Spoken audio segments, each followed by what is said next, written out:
Hello students, welcome to Student Adda. आज हम start करेंगे डीएनएफ ब्लॉक एलिमेंट्स। चलिए स्टार्ट हम करते हैं। सबसे पहले बात आती है डी ब्लॉक एलिमेंट्स होते क्या हैं। जब आप इलेक्ट्रॉनिक कॉन्फ़िगरेशन करेंगे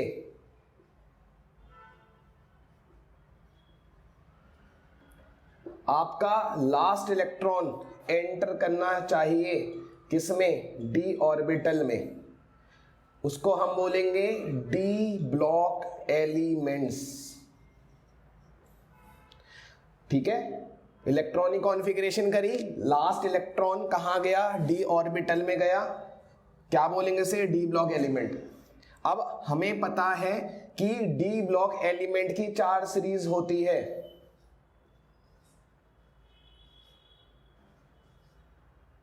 three D series, 4D series, 5D series and 6D series.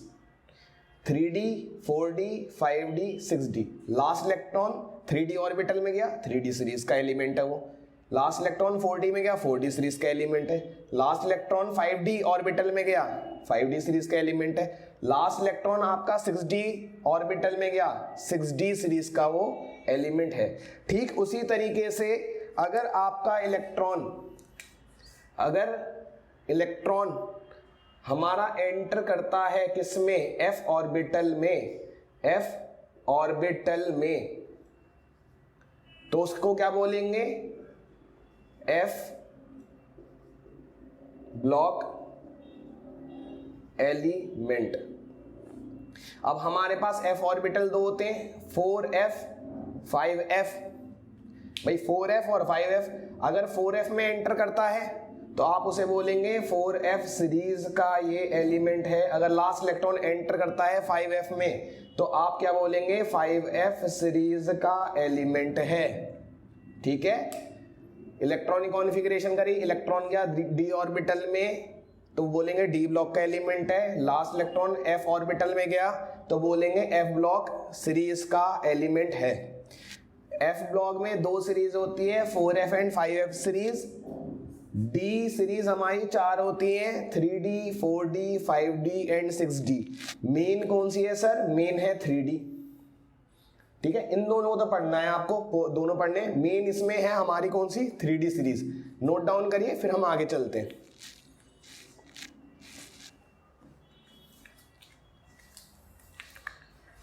चलिए बेटा,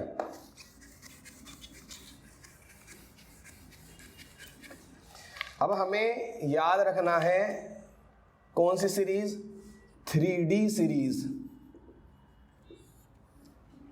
3D सीरीज क्या है, scandium, titanium, vanadium, chromium, manganese, iron, cobalt, nickel, copper, zinc. 21, 22, 23, 24, 25, 26, 27, 28, 29 and 30। कहाँ से स्टार्ट हुई, 21 से। कहाँ पर जाके रुकी, 30 में। कहाँ जाके रुकी, 30 में। कहाँ से शुरुआत हुई, स्कैंडियम से। कहाँ पर खत्म हुआ, जिंक में। इलेक्ट्रॉनिक कॉन्फ़िगरेशन करना बहुत आसान है। सपोज करिए 21 है सर, 21 है, इसकी इलेक्ट्रॉनिक कॉन्फ़िगरेशन करिए 3D14S2। सर इसकी करना टाइटेनियम की आसान है, 22 का मतलब 3D2, 4S2 हमारा आएगा। सर इसकी करना जिंक की 3D10 4S2। ठीक है, जो ये वैल्यू है 1 1 2 2 3 3D3 कर देते। 24 वाले में और 29 वाले में वेरिएशन है।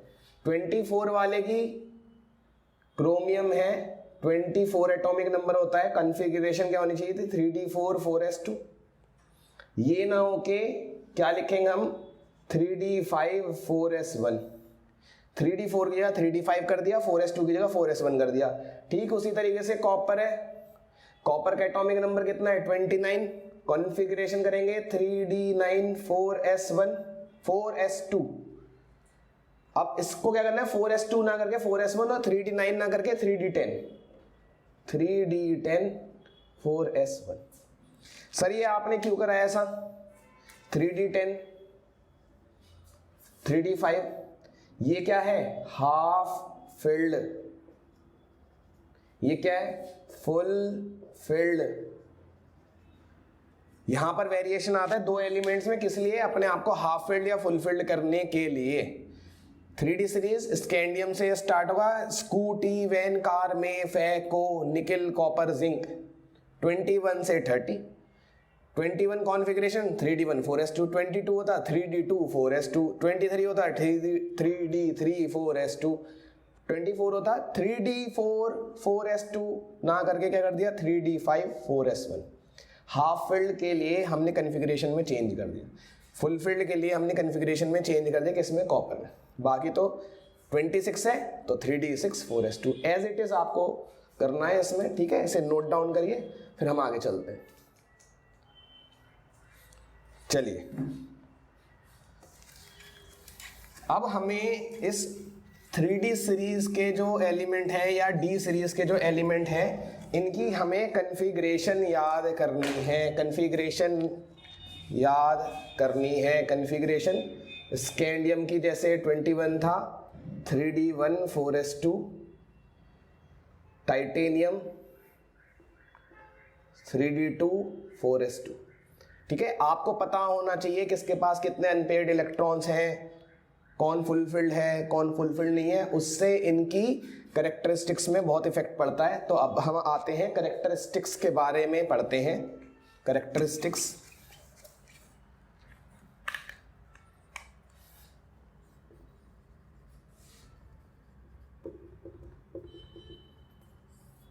पहली क्या आती है, पहला आता है कैरेक्टरिस्टिक इनका मेल्टिंग पॉइंट।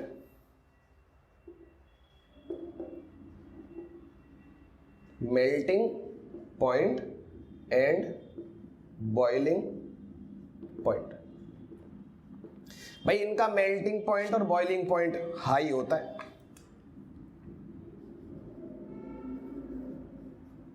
क्यों होता है हाई, स्ट्रॉन्ग मेटेलिक क्या होती है, बॉन्डिंग। स्ट्रॉन्ग मेटेलिक बॉन्डिंग होने के वजह से इनका मेल्टिंग पॉइंट बॉइलिंग पॉइंट बहुत ज़्यादा हाई होता है। पहली प्रॉपर्टी याद कर लेनी है। दूसरी प्रॉपर्टी आती है इनका एटॉमिक साइज।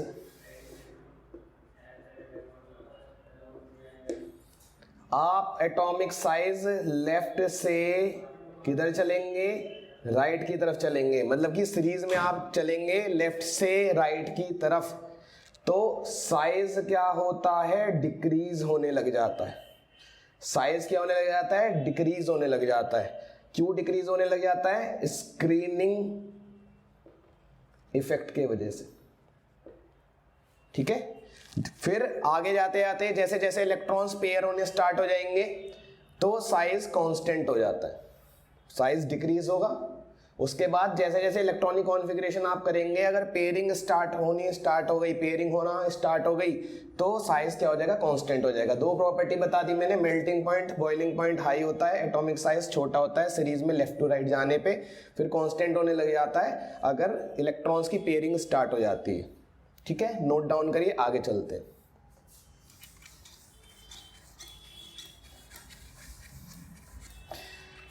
तीसरी कैरेक्टरिस्टिक आती है इनकी आयोनाइजेशन एंथैल्पी।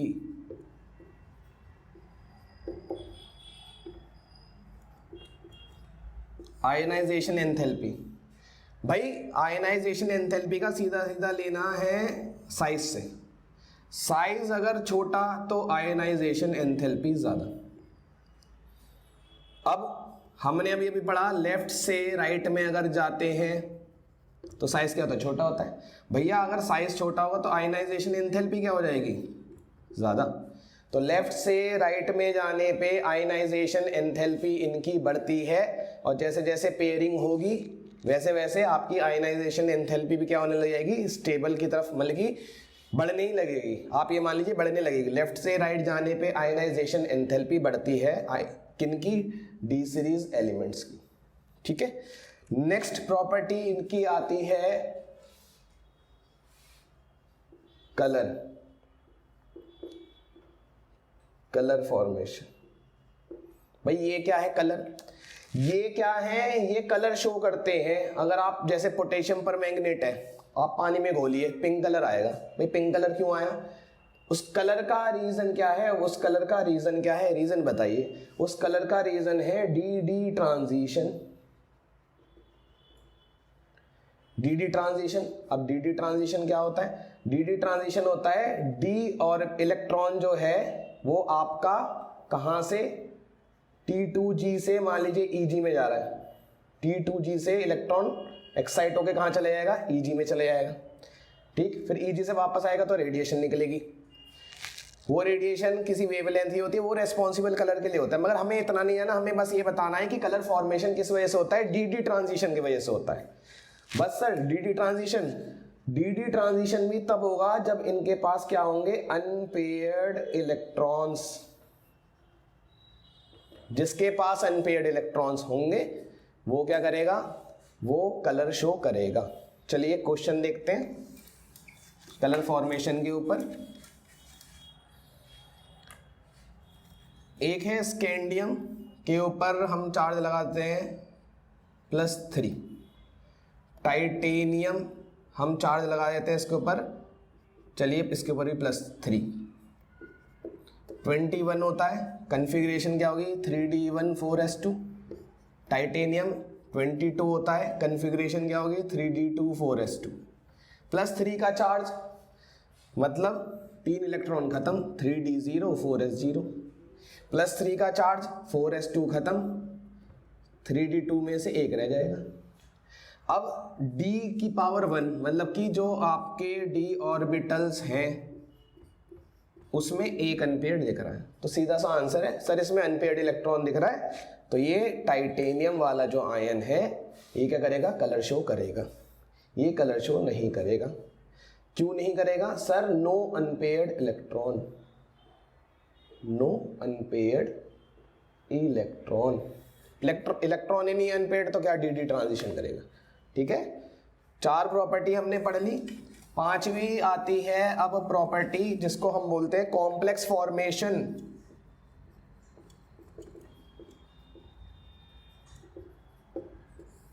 कॉम्प्लेक्स फॉर्मेशन, अब कॉम्प्लेक्स फॉर्मेशन क्या होता है, कॉम्प्लेक्स फॉर्मेशन होता है जैसे कॉम्प्लेक्स बनाते हैं, हमने क्या लिख दिया, हमने लिख दिया MnH2OK6 कॉम्प्लेक्स के ऊपर +3 चार्ज। ऐसे ब्रैकेट के अंदर जो हम ये सेंट्रल एटम और लिगेंड लिखते हैं कोऑर्डिनेशन कंपाउंड में पढ़ेंगे, ऐसे ब्रैकेट के अंदर जब हम लिख देते हैं कोऑर्डिनेशन एंटाइटी जो होती है, पूरे को बोलेंगे कॉम्प्लेक्स। और ये क्या बनाते हैं, कॉम्प्लेक्स बनाते हैं। डी ब्लॉक एलिमेंट जो होते हैं कॉम्प्लेक्स बनाते हैं। अब क्यों बनाते हैं कॉम्प्लेक्स भाई, इसका रीजन बताइए। कॉम्प्लेक्स, इसमें रीजन पूछे जाएंगे कि ये ऐसा क्यों करता है, ये नहीं पूछेंगे कि कॉम्प्लेक्स क्या होता है, ये पूछा जाएगा कि कॉम्प्लेक्स फॉर्मेशन क्यों होती है, उस कॉम्प्लेक्स फॉर्मेशन का रीजन दीजिए। तो हम बोलेंगे कि कॉम्प्लेक्स फॉर्मेशन का रीजन है पहला कि इनका साइज जो होता है वो क्या होता है, स्मॉल होता है। दूसरा, हाई न्यूक्लियर चार्ज। और तीसरा,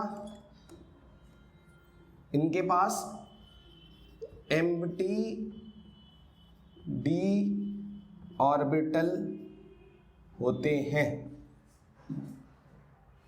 साइज छोटा, high nuclear charge, empty D orbital, इस वजह से ये क्या करते हैं, ये कॉम्प्लेक्स फॉर्मेशन करते हैं। ठीक है, एक पॉइंट और आप ऐड कर सकते हैं कि इसमें वेरिएबल ऑक्सीडेशन स्टेट दिखाते हैं, वो भी आप बता सकते हैं। ठीक है, 5वीं प्रॉपर्टी हमारी हो गई, कॉम्प्लेक्स फॉर्मेशन करते हैं। क्यों करते हैं भाई, साइज छोटा होता है, न्यूक्लियर चार्ज हाई होता है, और एम्प्टी क्या होता है इनके पास, डी ऑर्बिटल। चलिए नेक्स्ट प्रॉपर्टी की तरफ चलते हैं,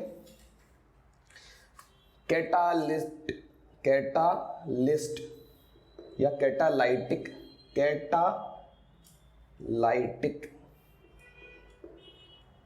प्रॉपर्टी। भाई कैटालाइटिक प्रॉपर्टी क्या है, आपको पता है कैटलिस्ट वो होते हैं जो रेट ऑफ रिएक्शन को फास्ट कर देते हैं, जो रिएक्शन ज़्यादा समय लगा रही है वो कम समय में हो जाएगी, दिस कॉल्ड कैटलिस्ट। तो कैटलिस्ट की तरह ये बिहेव क्यों करते हैं, कैटालाइटिक प्रॉपर्टी क्यों शो करते हैं भाई? कैटालाइटिक प्रॉपर्टी इसलिए शो करते हैं, पहला रीजन कि ये कॉम्प्लेक्स फॉर्मेशन कर लेते हैं, कॉम्प्लेक्स फॉर्मेशन करते हैं ना, अभी अभी पीछे आपने पढ़ा, क्या करते हैं, कॉम्प्लेक्स बना लेते हैं। दूसरी ये है इनकी प्रॉपर्टी, ये वेरिएबल ऑक्सीडेशन स्टेट शो करते हैं। वेरिएबल ऑक्सीडेशन स्टेट का मतलब हो गया कि एक से ज्यादा ऑक्सीडेशन स्टेट शो करते हैं, ये कॉम्प्लेक्स फॉर्मेशन करते हैं। ये दोनों रीजन है किस चीज के लिए, कैटालाइटिक प्रॉपर्टी शो करने के लिए। ठीक है, छठी हमारी प्रॉपर्टी ये हो गई कैटालाइटिक प्रॉपर्टी। सेवंथ प्रॉपर्टी पे आते हैं भाई। सेवंथ प्रॉपर्टी क्या है? सेवंथ प्रॉपर्टी ये है कि ये, चलो यही करते हैं, variable oxidation state. Variable oxidation state क्या करते हैं भाई? ये वेरिएबल ऑक्सीडेशन स्टेट क्यों शो करते हैं? वेरिएबल का मतलब हो गया एक से ज्यादा। क्यों शो करते हैं, रीजन क्या है? रीजन पूछे जाते हैं भाई, रीजन क्या है, क्यों शो करते हैं? पहला रीजन कि n-1 d and ns orbital के जो इलेक्ट्रॉन्स होते हैं, n-1 d और ns ऑर्बिटल के इलेक्ट्रॉन्स क्या करते हैं, पार्टिसिपेट करते हैं किस चीज में, बॉन्ड फॉर्मेशन में। n-1 d ऑर्बिटल और ns ऑर्बिटल के इलेक्ट्रॉन्स पार्टिसिपेशन करते हैं बॉन्ड फॉर्मेशन में। ठीक सर, ये ns और n-1 d और ns ये समझ में नहीं आ रहा। स्कैंडियम है 21 है, कॉन्फ़िगरेशन क्या है 3d1, तो ये जो 3d1 है इस कॉल्ड n-1 d। 4s2 मतलब कि ये ns वाला ऑर्बिटल, ये वाले इलेक्ट्रॉन्स है, ये वाले इलेक्ट्रॉन्स 3d वाले और 4s वाले दोनों के दोनों पार्टिसिपेट करेंगे बॉन्ड फॉर्मेशन में। इस वजह से ये क्या करते हैं, वेरिएबल ऑक्सीडेशन स्टेट शो करते हैं। ठीक है, हमारी वाली प्रॉपर्टी भी हो गई वेरिएबल ऑक्सीडेशन स्टेट वाली, कैटालाइटिक प्रॉपर्टी हो गई, एटॉमिक साइज हो गया, आयनाइजेशन हो गया, मेल्टिंग पॉइंट हो गया, कॉम्प्लेक्स फॉर्मेशन हो गया। ठीक है, नेक्स्ट अब आते हैं हम, नेक्स्ट है हमारी प्रॉपर्टी, कौन सी है भाई? नेक्स्ट हमारे पास है property magnetic character. Magnetic property भाई, मैग्नेटिक प्रॉपर्टी का मतलब क्या हो गया, दो चीज ही होती हैं, या तो अट्रैक्ट करेंगे मैग्नेटिक फील्ड को या तो रिपेल करेंगे। ठीक है, या तो ये डाया नेचर के होते हैं या तो पैरा के होते हैं।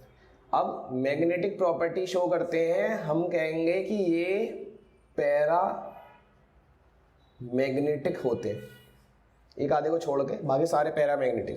भाई रीजन क्या है पैरा मैग्नेटिक का? पैरा मैग्नेटिक वो होते हैं जो अट्रैक्ट करते हैं मैग्नेटिक फील्ड को, अट्रैक्ट करते हैं किससे, मैग्नेटिक फील्ड को अट्रैक्ट करते हैं। रीजन क्या है मैग्नेटिक फील्ड को अट्रैक्ट करने का? मैग्नेटिक फील्ड को अट्रैक्ट करने का रीजन है अनपेयर्ड इलेक्ट्रॉन, अनपेयर्ड इलेक्ट्रॉन्स। अब अनपेयर्ड इलेक्ट्रॉन्स होंगे तो मैग्नेटिक मोमेंट बनेगा। अब आपको पता है म्यू इक्वल्स टू क्या होता है, √n+2।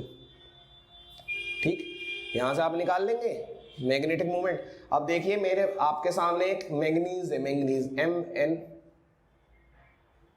Mn के ऊपर 2 पॉजिटिव। बताइए कैसा होगा, पैरा होगा डाया होगा?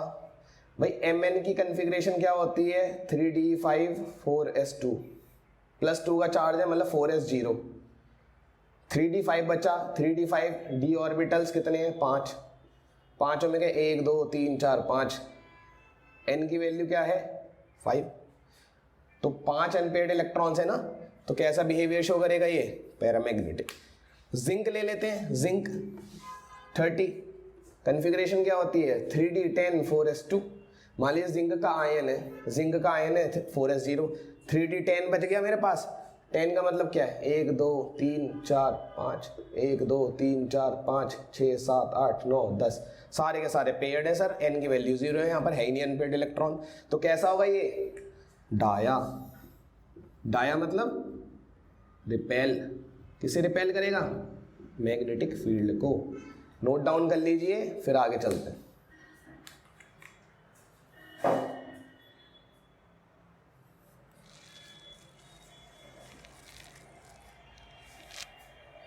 चलिए आगे चलते हैं। अब आगे है हमारे पास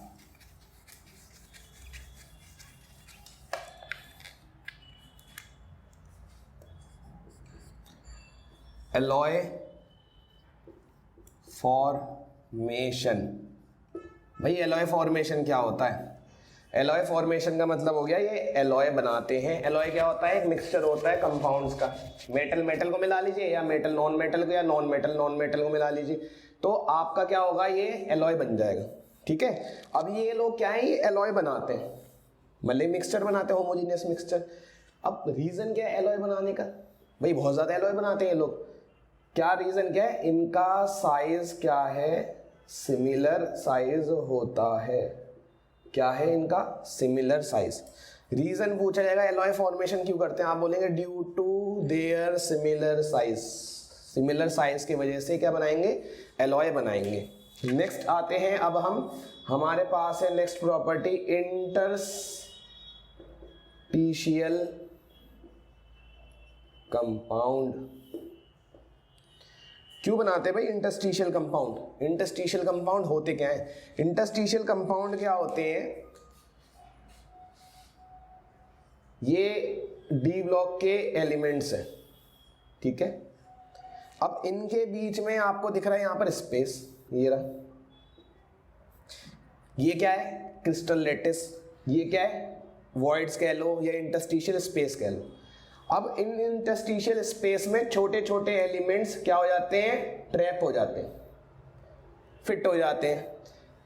ये चीज बन जाने पे बड़े एलिमेंट्स के जो गैप है उनमें छोटे छोटे एलिमेंट्स आ जाना और एक नया कंपाउंड बना देना, उस कंपाउंड का नाम क्या होता है? Interstitial compound. क्वेश्चन आएगा कि भैया क्यों बनाते हैं इंटरस्टिशियल कंपाउंड, तो आप बोलेंगे ड्यू टू प्रेजेंस ऑफ क्या? Due to presence of interstitial space present in crystal lattice. Crystal lattice में क्या है? इनके पास स्पेस है, उसमें छोटे एलिमेंट ट्रैप हो जाते हैं। ट्रैप होके क्या बनाएंगे? इंटरस्टिशियल कंपाउंड बनाएंगे। कितनी प्रॉपर्टीज हो गई? 10। ठीक है। एलॉय फॉर्मेशन क्यों करते हैं? साइज सिमिलर की वजह से। इंटरस्टिशियल कंपाउंड क्यों बनाते हैं? स्पेस होने की वजह से। ठीक है। ये आपको याद करना है, इसे नोट डाउन करिए, फिर हम आगे चलते हैं।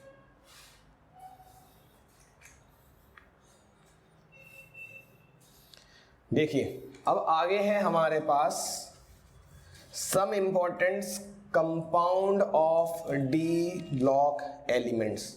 हमारे पास दो इंपॉर्टेंट कंपाउंड आएंगे, एक का नाम है KMnO4 और दूसरे का नाम है K2Cr2O7। इसे जरा ब्रेक करें, किससे ब्रेक हो जाएगा? MnO4 negative. इसे जरा ब्रेक करो, Cr2O7 die negative. This is called permanganate ion.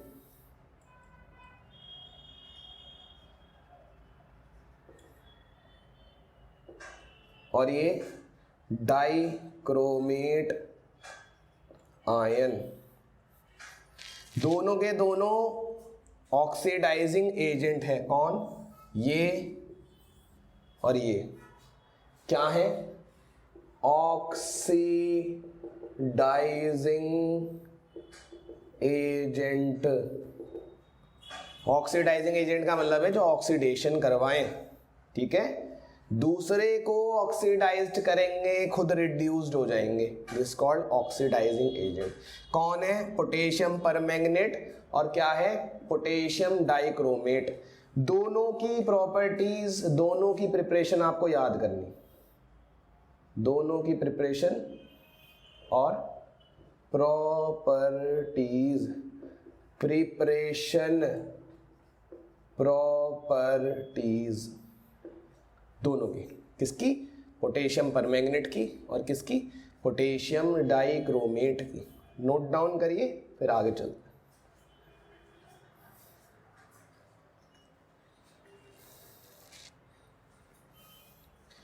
चलिए मिटाते हैं इसे, जरा आगे चलते हैं।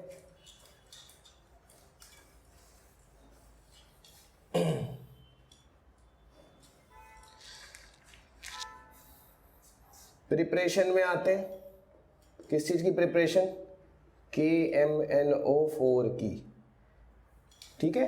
किसके साथ कैसी प्रिपरेशन होगी, MnO2 plus O2 plus KOH gives K2MnO4, फिर K2MnO4 की रिएक्शन हो जाएगी किसके साथ, Cl2 के साथ, क्या बन जाएगा, KCl प्लस HCl के साथ। तो क्या रिएक्शन हो जाएगी यहाँ पर, KMnO4 ओके Cl2 के साथ KMnO4 प्लस KCl, ठीक है। MnO2 की O2 प्लस KOH के साथ रिएक्शन करवाएंगे, क्या बन जाएगा, K2MnO4, K2MnO4 की फिर क्लोरीन के साथ रिएक्शन करवाएंगे तो क्या बन जाएगा, KMnO4 प्लस KCl, ठीक। इसे नोट डाउन कर लीजिए, फिर आगे चलते हैं।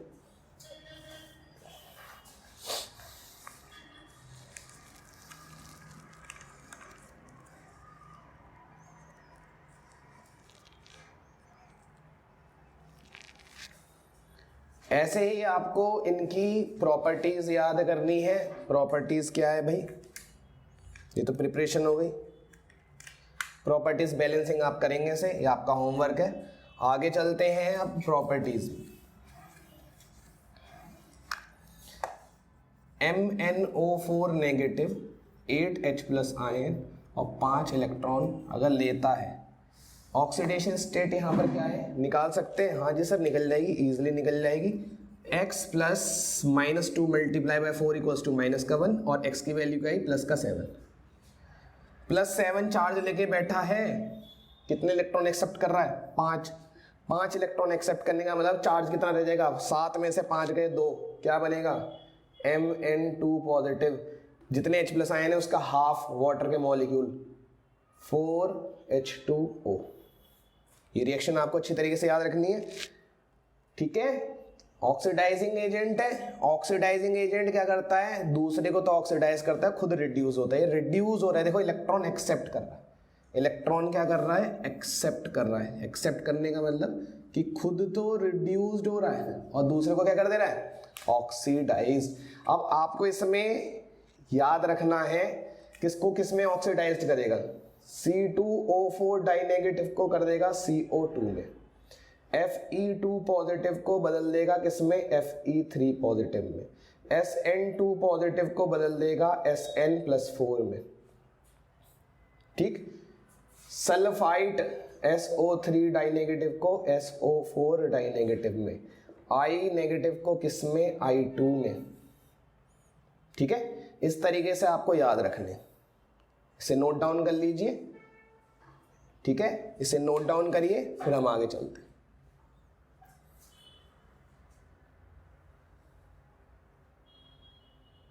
चलिए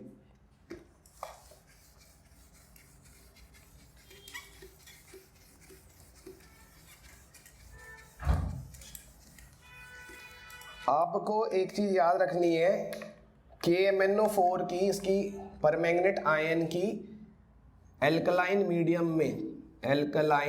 मीडियम में रिएक्शंस याद रखनी है कि किसको किस में ऑक्सीडाइज करेगा, ठीक है। ये I नेगेटिव को IO3 नेगेटिव में बदल देता है, C2O4 डाइनेगेटिव को CO2 में ही बदलेगा, और ठीक है, ये आपको याद रखना है, ये दो चीजें आपको याद रखनी। बाकी अगर देखें तो SO3 डाइनेगेटिव को किसे बदलेगा, SO4 डाइनेगेटिव में। ये अच्छी रिएक्शन है ये वाली। पिछली उसमें एसिडिक मीडियम में क्या करता है, ये I नेगेटिव को I2 में बदलता है, यहाँ पर I नेगेटिव किसे बदलेगा, IO3 आयोडेट आयन में, ठीक है। इसे नोट डाउन करिए, फिर आगे चलते हैं।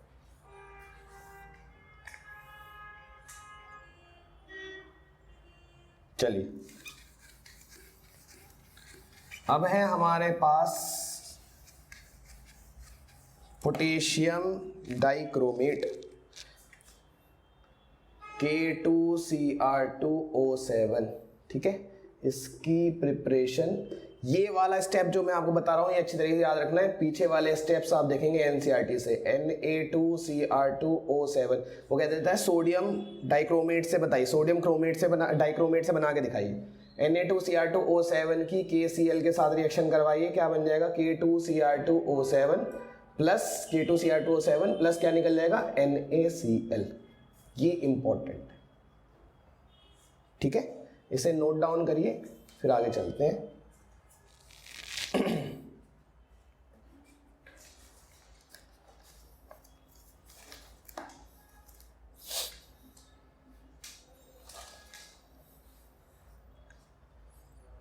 चलिए K2Cr2O7 को अगर हम ब्रेक करते हैं किसमें बदलेगा 2K पॉजिटिव में और Cr2O7 डाई नेगेटिव में। ये Cr2 डाई नेगेटिव आगे जाके क्या करेगा 6 इलेक्ट्रॉन लेगा और खुद को बदलेगा किसमें Cr3 पॉजिटिव में। किस मीडियम में एसिडिक मीडियम में, ठीक है। इसकी बेसिक मीडियम की नहीं है, बेसिक मीडियम की केवल उसकी पोटेशियम परमैंगनेट की, इसकी नहीं है, ठीक है। Cr2O7 डाई नेगेटिव किससे बदला Cr3 पॉजिटिव में। ये आपको अच्छी तरीके से याद रखना है। वहां पर वो किससे बदला था MnO4 नेगेटिव, वो बदल गया था किसमें Mn2 पॉजिटिव में, किस मीडियम में एसिडिक मीडियम में। और MnO4 बदलेगा किसमें MnO2 में, किसमें बेसिक मीडियम में एल्कलाइन मीडियम, ठीक है। इसे नोट डाउन करिए,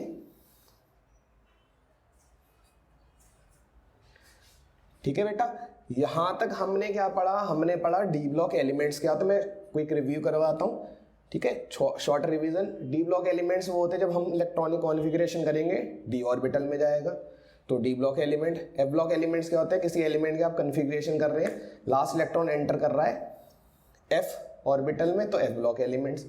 डी ब्लॉक एलिमेंट्स की 4 सीरीज थी, 3D 4D 5D 6D। इसकी कितनी थी 4F एंड 5F। फिर हमने क्या करा, डी ब्लॉक एलिमेंट्स की हमने प्रॉपर्टीज पढ़ी, जनरल कैरेक्टरिस्टिक्स पढ़ी, जिसमें हमारा आया atomic size, variable oxidation state, colour formation, complex formation, magnetic property, interstitial compound, alloy formation और आयनाइजेशन एंथैल्पी में वेरिएशन, मैग्नेटिक कैरेक्टर, ठीक है। ये सारी चीजें, कैटालाइटिक प्रॉपर्टी, ये हमने सारा पढ़ा। पढ़ने के बाद डी ब्लॉक एलिमेंट्स में 2 इंपॉर्टेंट कंपाउंड्स होते हैं, इन सीरीज में से निकल के आए हैं, पोटेशियम परमैंगनेट, पोटेशियम डाइक्रोमेट। दोनों की आपको प्रिपरेशन याद करनी है, दोनों की आपको प्रॉपर्टीज याद करनी है। पोटेशियम परमैंगनेट की एसिडिक और बेसिक मीडियम, दोनों मीडियम में आपको रिएक्शंस याद करनी है। पोटेशियम डाइक्रोमेट में आपको एसिडिक मीडियम वाली रिएक्शंस याद करनी है, ठीक है। नेक्स्ट पार्ट में हम इसका आगे का हम कंटेंट पढ़ेंगे जो कि है इनर ट्रांजिशन एलिमेंट, ठीक है। Inner transition element, D block elements को बोला जाता है transition elements, F block elements हो गए inner transition elements. Transition elements वो जो एक से ज्यादा ऑक्सीडेशन स्टेट्स हो गए, ठीक है। तो नेक्स्ट हम वीडियो में मिलेंगे किससे, एफ ब्लॉक एलिमेंट्स के साथ। तब तक के लिए आप पढ़ते रहिए। Thank you so much.